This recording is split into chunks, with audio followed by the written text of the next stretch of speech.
Have you ever heard the saying, as long as there is love, the relationship will work? Because I've heard that saying so many times. And it's interesting how we always, as humans, resort to some sort of motivational quote. And because it sounds right, it therefore must mean that it is right, right? No, it's wrong. Because if that is true, if love was truly enough to make a relationship work, then why is it that I know so many relationships where there was a lot of love, but it still didn't work out? Why is that? Love wasn't the problem. There was enough love to go around, but they still didn't work out. Why is that? And the honest truth is because love simply ain't enough to keep a relationship going. And a lot of people will disagree with me, and that is fine, but listen to the episode until the end and you'll realize what I mean. Love ain't enough to keep a relationship going. Love is one of the ingredients, but it's not the ingredient. It's not the only ingredient that makes up a successful and healthy relationship.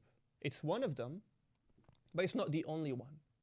Love is not the ingredient, it's a ingredient. And in this episode, I really want to focus my efforts on talking about some of the reasons that I personally believe make relationships fail. And the first one is obviously, of course, thinking that love is enough. As long as there's love, it's fine. It'll work out. It's not a problem.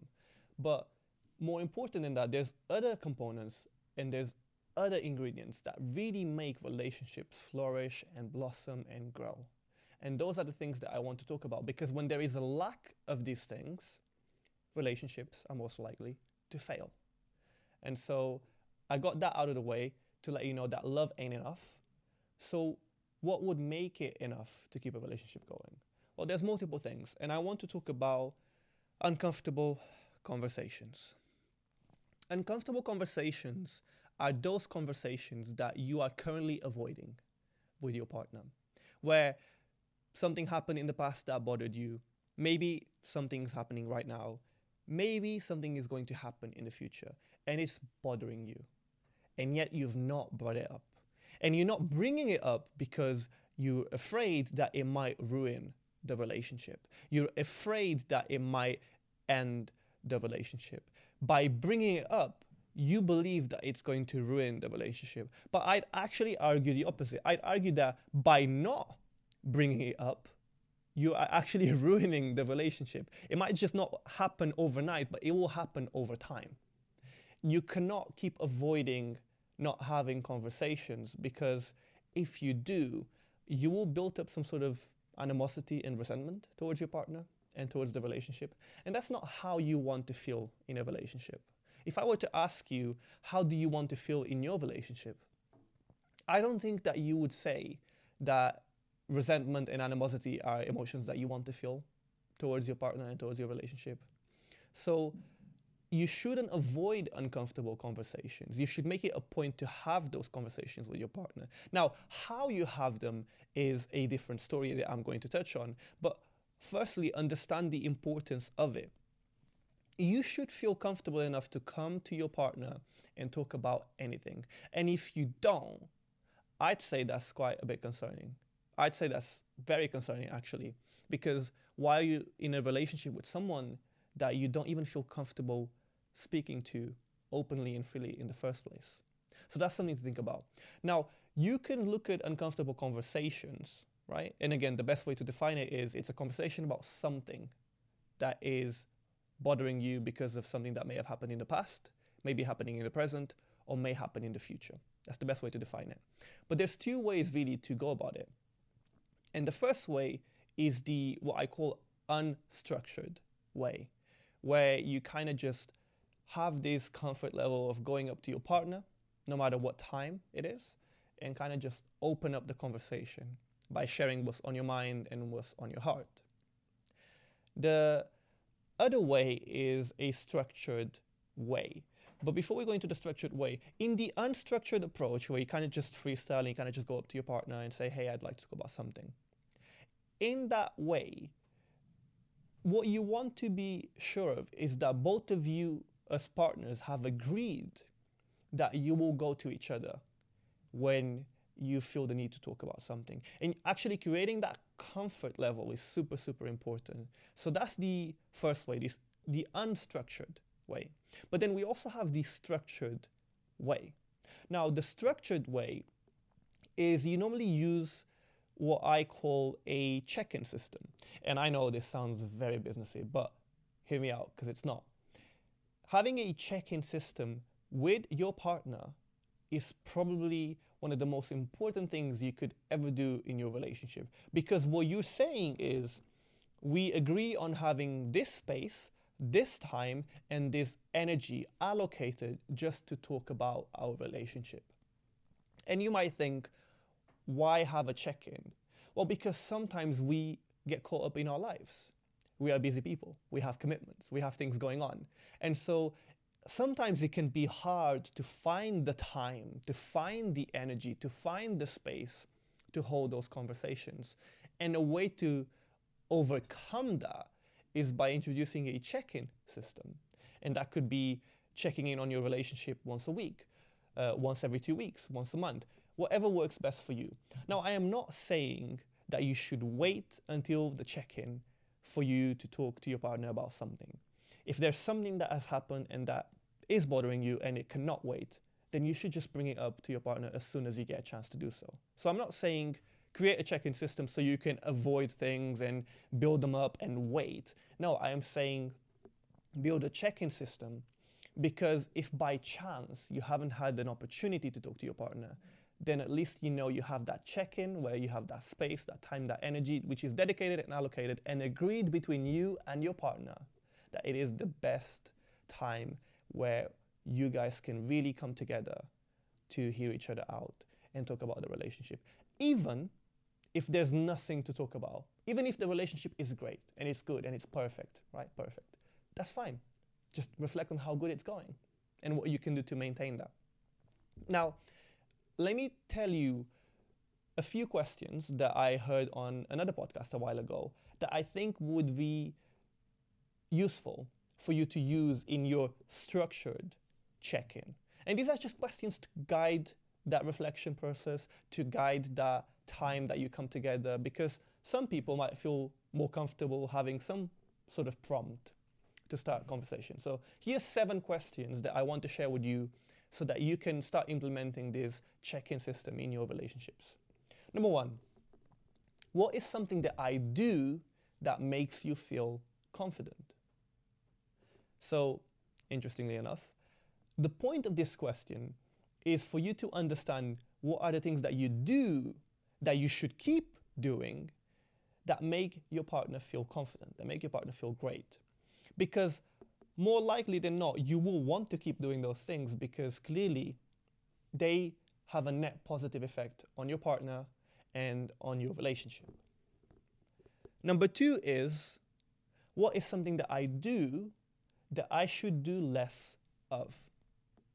Now, this one is you're looking at things that make you maybe not feel the greatest, maybe it's things that you have a bad habit or your partner has a bad habit, and it's just things that maybe you don't appreciate as much and that you'd like your partner to do less of, or you'd like yourself to do less of based on what your partner says.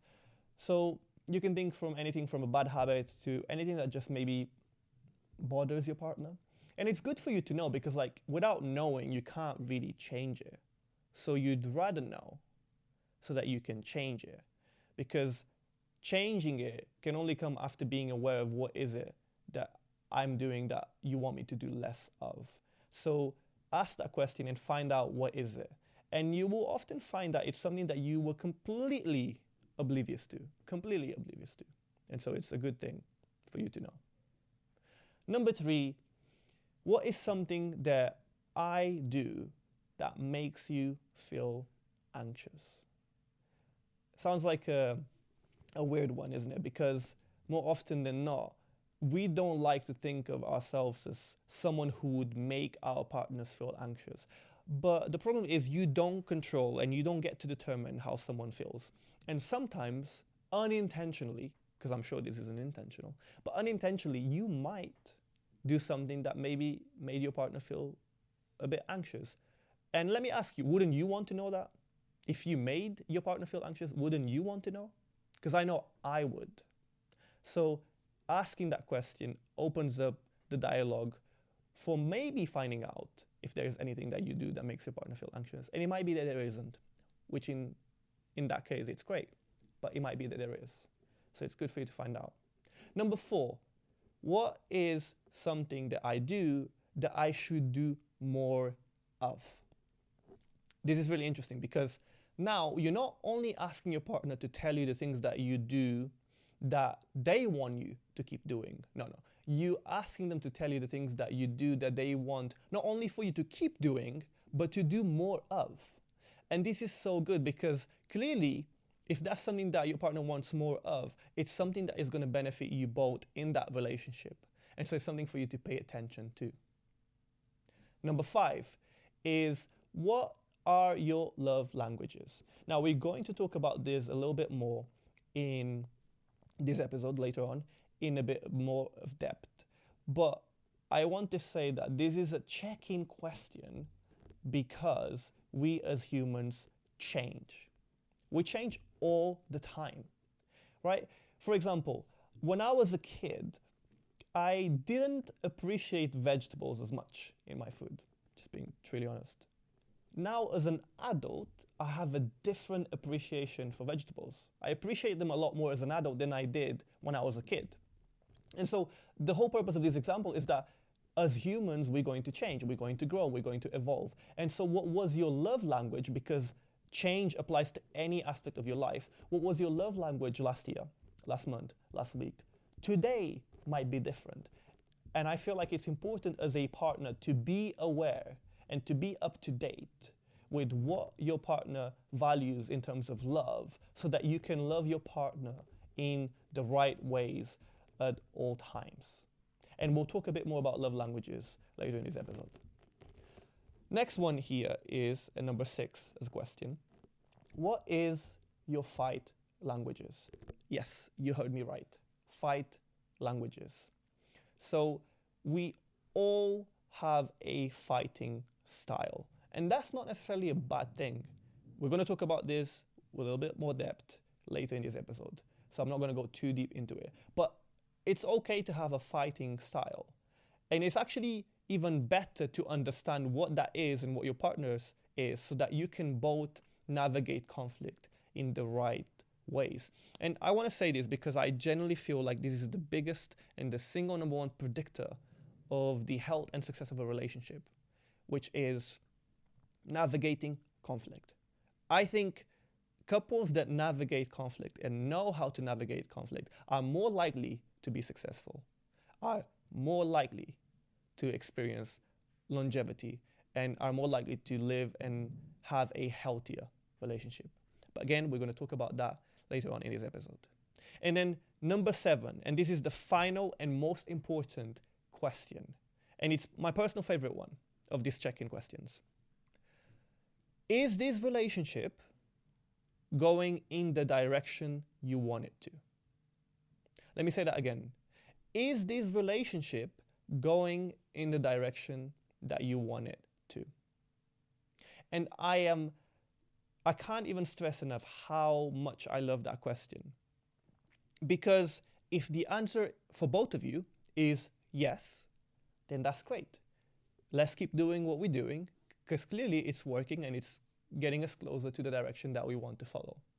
However, if the answer to the question by either of you or both of you is no, it's not going in the direction that I want it to, then that gives you an opportunity to ask yourselves, are we willing to make the changes necessary to make sure we are going in the direction that we want it to? Now, something interesting about this question, because I feel like it causes a lot of friction in people's minds. Because it's a yes or no question, we almost feel like if they say no, it's the end of the relationship. Like if they say no, then it's a breakup. If they say no, then things are horrible. But it's not. If they say no, it's an opportunity to learn what is it that we need to do so that we're on the right tracks. This question isn't a make all or break all. It's just a question to learn all that we need in order to navigate in the right direction. And I absolutely love this question. So it's definitely one that you should use it. And remember, it's not an end relationship question. It's not. It's just to learn more about my relationship type of question. Love languages. Let's talk about love languages because I think they are vastly misunderstood. And what I mean is, we normally say, oh, my love language is this, my love language is that. But, and what confuses me a lot is you don't just have one love language, you have all of them. Like all of them are your love languages. So the question isn't whether or not this is your love language. The question is in which order, in what priority, what is the preference in which I like to receive love the most. That's really what we're talking about. Have you ever heard a saying that says something along the lines of treat others in the same way that you'd like to be treated yourself? Have you ever heard that before? Because I have, and it's absolute bullshit. You shouldn't be treating others in the way that you'd like to be treated yourself. You should be treating others in the ways that they would like to be treated themselves. And this is the two mistakes that we make when we navigate love, is we tend to love others in the way that we would like to receive the love. And number two is we tend to love others based on what we think they might appreciate in love. Like, for example, oh, everyone loves gifts, therefore my partner is going to love gifts too. Right? That's an assumption. So the mistake number one here is that you are loving others in the ways that you like to be loved, and that might not always be true. And then the second one is that you are just assuming that this is how they like to receive love. And so I always feel like it's super important that you ask your partner what are their love languages and that you're clear on what are yours. So let's go through the love languages one at a time, and then we can kind of debunk this a little bit more. So we've got quality time, we've got physical touch, acts of service, gifts, and I'm missing one, am I? Words of affirmation, that's it. Quality time, physical touch, acts of service, gifts, and words of affirmation. So quality time I define as undivided, uninterrupted, present time. That's how I define it. Undivided means I am not on my phone whilst I'm with you. It means that you have my full attention, my full time, my full energy. I'm not watching TV whilst talking to you. I'm not doing anything else other than just being there present with you. Uninterrupted means that I'm not constantly interrupting our conversation or our time together to go and do something or do something else. And present to me just means that I am listening to you. I am there for you. I am fully engaged in this conversation and fully present in this time. That's what present or being present means to me. Physical touch with consent, of course, just basically means anything from a simple tap on the shoulder to a hug to a kiss, all the way to physical intimacy. Words of affirmation is acknowledgement, it's validation, is encouragement in the form of words towards your partner. Now, this has to be genuine. You can't just say something for the sake of saying it. It has to be specific and it has to be genuine. Acts of service, anything from cooking someone a meal, anything from maybe when you get up to grab a glass of water, you grab one for your partner too without them asking for it. Maybe you help them with a big task. Maybe you help them with a small task. Whatever it is, it's serving someone in some form of way. And gifts is simply gifts. Small gifts, big gifts, cheap, expensive. The whole point of gifts is that they're intentional and they are meaningful. Those are the 5 love languages. And now, as I said before, we all have all 5 love languages. So that's a clear fact. It's all of them that we have. But the question lies in what order do you prefer to receive love the most? And so I'm going to share my personal one so to be more specific and more clear with what I mean. The way that I like to receive love the most is in the following order: quality time, physical touch, words of affirmation, acts of service, and gifts. That is the order in which I like to receive love the most. Now, I appreciate love from all of these ways. I appreciate love in all of these formats, but I just appreciate it more in that order. And that's why I have to emphasize this, because it's so important. I am not saying that you have all the love languages in the same intensity and in the same quantity, but you have a preference, because we're not binary human beings. It's not always yes or no, black and white. More often than not, it's a scale, it's a spectrum, it's percentages. That's who we are as humans. So we appreciate some things more than others, but it doesn't mean that we don't appreciate it all. Like, I might enjoy reading self-help books more than I enjoy fiction, but that doesn't mean I don't enjoy fiction. And so that's kind of the point that I'm trying to make here is, what is it that you enjoy? And how do you enjoy it? In what order do you enjoy it? And when you find yourself understanding that, you're able to love your partner in the right ways. You're able to love them in the ways that they prefer to be loved, and not the ways that you assume they prefer to be loved. And I feel like that is super, super important. So before we move on to the next point, I kind of want to just say that you could love someone and yet they could still somehow feel unloved.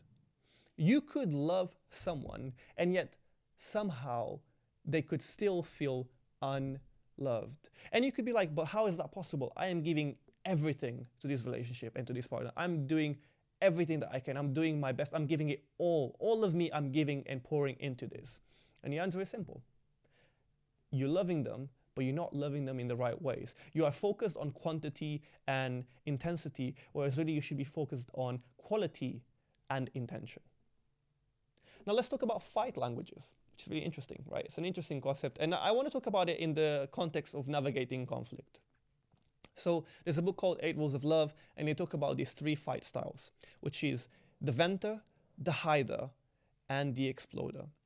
The venter is when something happens, your first instinct when something happens is you want to talk it out straight away. You want to just straight away have a conversation, address it. It's your immediate natural instinct. Number 2, the hider, when something happens, your natural immediate instinct is you want to process and you need some time before you can talk it, before you can address it. And number 3, the exploder, is your immediate reaction is, I just want my feelings heard, I want my emotions heard, I want my thoughts heard as soon as possible. And what is interesting about the fight styles is, similarly to the love languages, when you understand someone else's love languages and yours, you understand how to better navigate love. When you understand yours and someone else's fight styles, you can better navigate conflict. So, for example, I am definitely the venter. When something happens, I kind of just want to talk it out straight away. Like, it's my first instinct is I just want to address immediately whatever has happened. That's my natural instinct. And the best way to discover which one you are is just by leaning onto that natural instinct.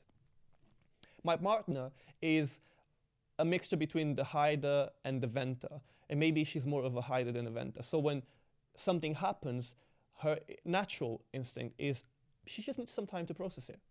You know, that could be a few minutes, a few hours, but she just needs some time to process it, and then she's ready to address it. So what that means in our relationship is most of the times, when something happens, we just talk it out straight away. Like, it's pretty much majority of the cases. But every now and then there might be a case where actually we need some time. No problem. And I think it's okay to say that you need some time. It's okay to say that you need a few minutes. I've done this myself, actually, because I like to process things, because when I process them, then I'm able to more accurately say what's on my mind and more accurately be accurate with what I actually feel and how I actually feel. So I think there's nothing wrong with taking a time out and saying, let's get back to this in a bit. That's okay. And so understand your fight style, understand your partner's fight style, and you'll be better equipped to navigate conflict. And like I said before, navigating conflict is probably the number one single predictor of success and health in a relationship, in my opinion. So if you can navigate conflict, then you pretty much set up for a good and a great relationship even.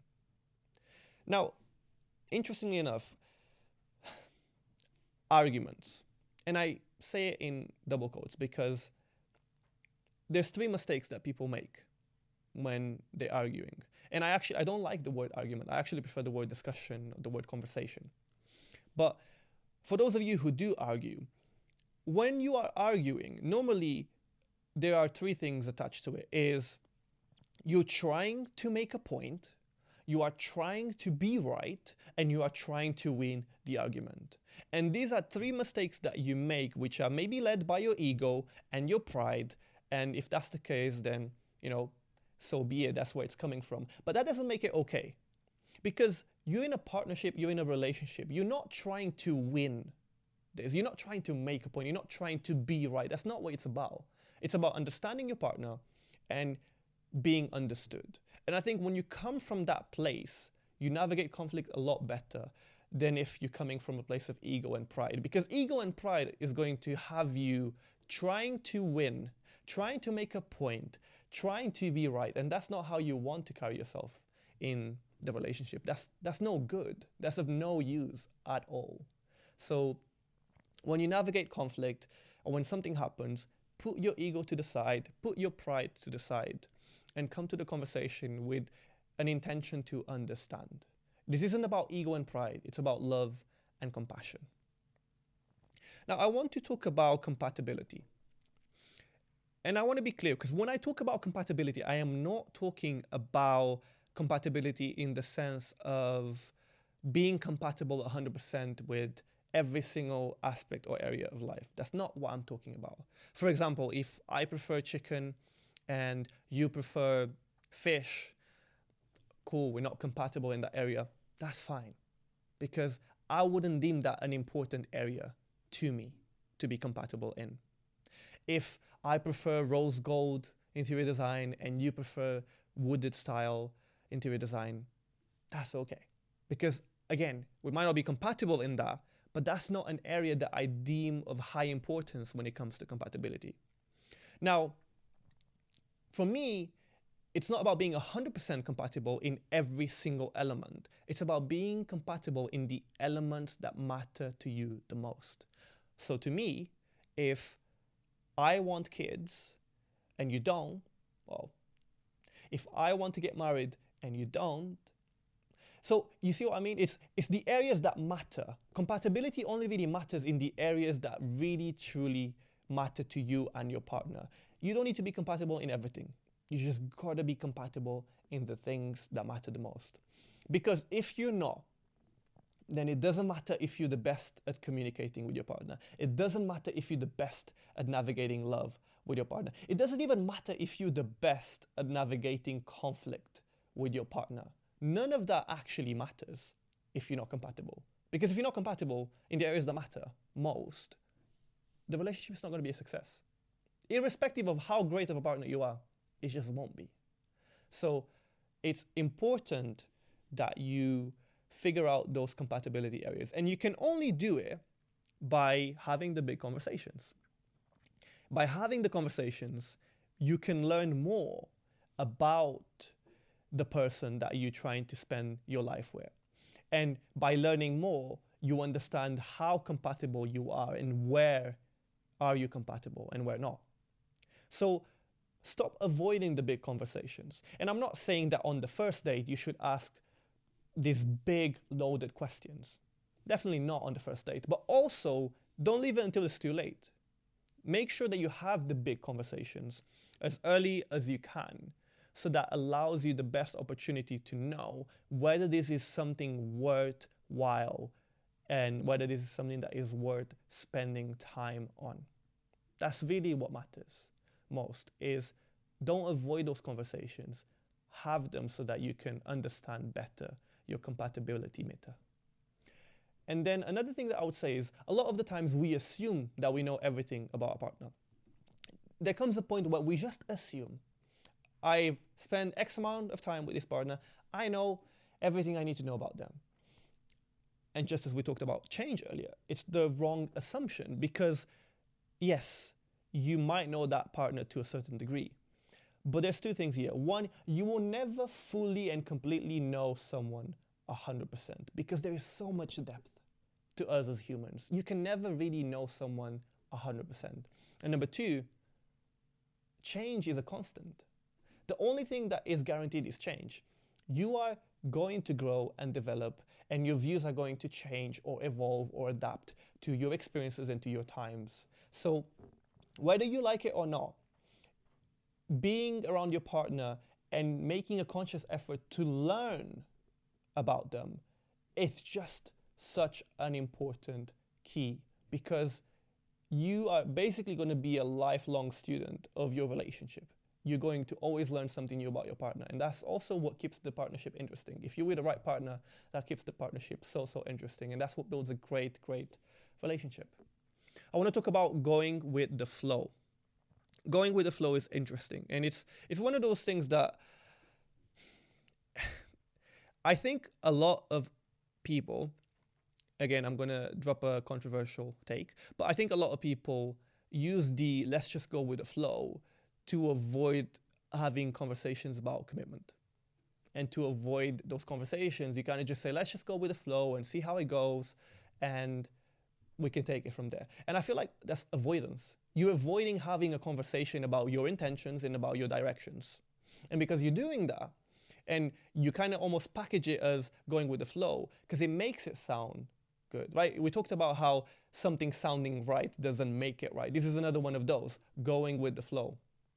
I'll tell you what, you can go with the flow all you want, but what if that's the wrong flow?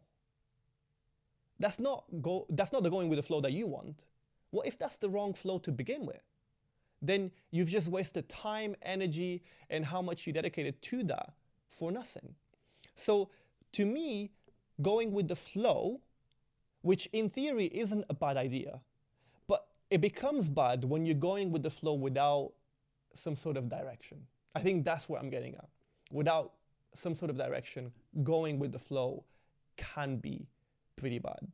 And so I just want to throw that out there because it's so interesting how many people today use that as a form of escaping what they're really trying to say, which is, I don't want to have conversations about commitment, so let's just go with the flow. That's really what you're saying. You're avoiding a conversation.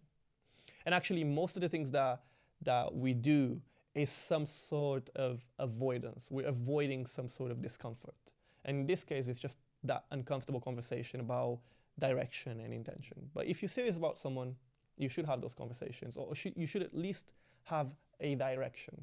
You don't need to have everything figured out, but at least knowing where you're going, because if you don't know where you're going, how can you make a plan to get there in the first place? It's like me opening the GPS but never putting a destination. I have no idea where we're going. Or it's like me going on a flight and the pilot turning around and saying, have no idea where we're going today, we're just going with the flow. Maybe I'll land in Australia, maybe I'll land in Dubai. No idea. Or maybe worse, won't even land at all. You don't want that. And the same way that you wouldn't want that in the flight, you also wouldn't want that in your life. One thing that really piques my interest is when people say that relationships get boring. Relationships don't get boring. You just get complacent. That's really what it is. Relationships don't get boring. You just get complacent. And you get complacent, why? Because you stopped putting in the effort. Because you stopped making a conscious, active, and intentional effort into your relationship. You stopped working on your relationship. You kind of just said, you know what? I can take a step back and I can just relax because I'm not going to lose this. You're taking the relationship for granted. You've become complacent. It's not that the relationship became boring, it's that you just became complacent. And as a result, that kind of initiated those feelings of boredom. But it wasn't the relationship in and of itself, it was your complacency. It was your complacency. It's because you took the relationship for granted. And when you do that, that's when you start feeling what you describe as the relationship getting boring. It's complacency. It's not that relationships get boring. You just get complacent.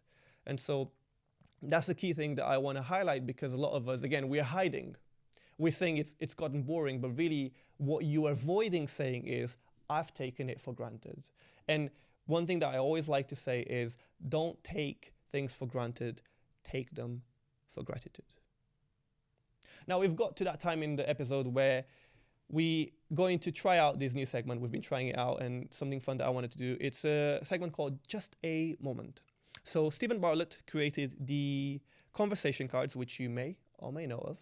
And these cards have interesting questions.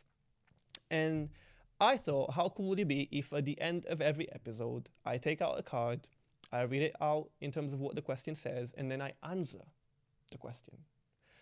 And, well, let's see how deep we get into this episode. But that's basically the gist of it. So we've done it once before. Let's try it again and see how it goes. So I've got the cards here.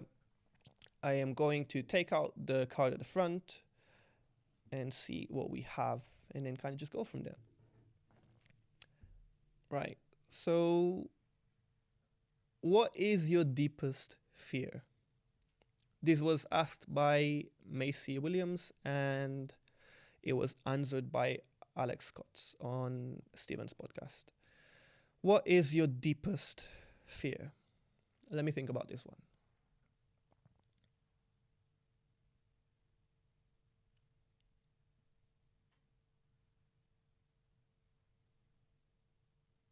You know what's interesting? I'm not generally scared of anything or fearful of anything.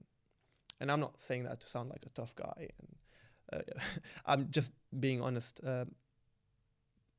I think the one thing that came to my mind as I read the question, and when I read these questions or any question in general, I just tend to lean on to the first thought that comes to my mind. And the first thought that actually came to my mind as far as my deepest fear is unrealized potential. It's unfulfilled potential. It's untapped potential. I think my deepest fear out of everything in life is that I get to the end of my life and I didn't fulfill my full potential. And I know that sounds like a cliche thing to say, but I really mean that.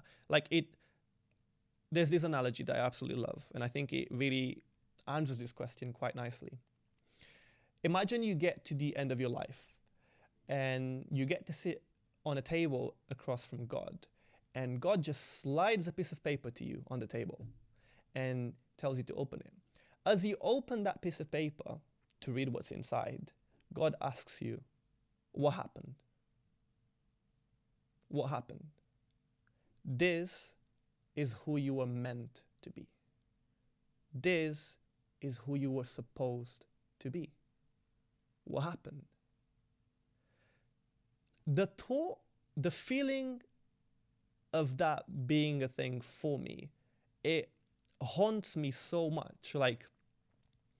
That I have to fulfill my potential. I would be so unhappy if I got to the end of my life and that was a conversation that I had with God. That's the conversation. That this is who I was meant. I can't. So to me, my deepest fear is unrealized potential. And this is why I do what I do, to make sure that I realize all my potential. And I'm going to do that because I definitely do not want to be in the position that I just described from that analogy. So I will do my very best to fulfill my potential, give it all that I have. And what we're doing here right now is a small part in that bigger mission and that bigger vision.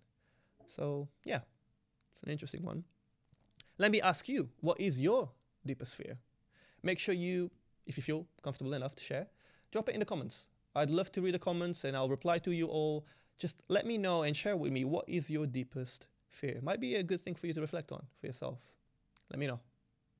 Thank you so much for listening and for watching. If there is one thing that I could ask of you, just one thing, is wherever you're listening, wherever you subscribed, wherever you're watching, if you're not already subscribed, that you subscribe.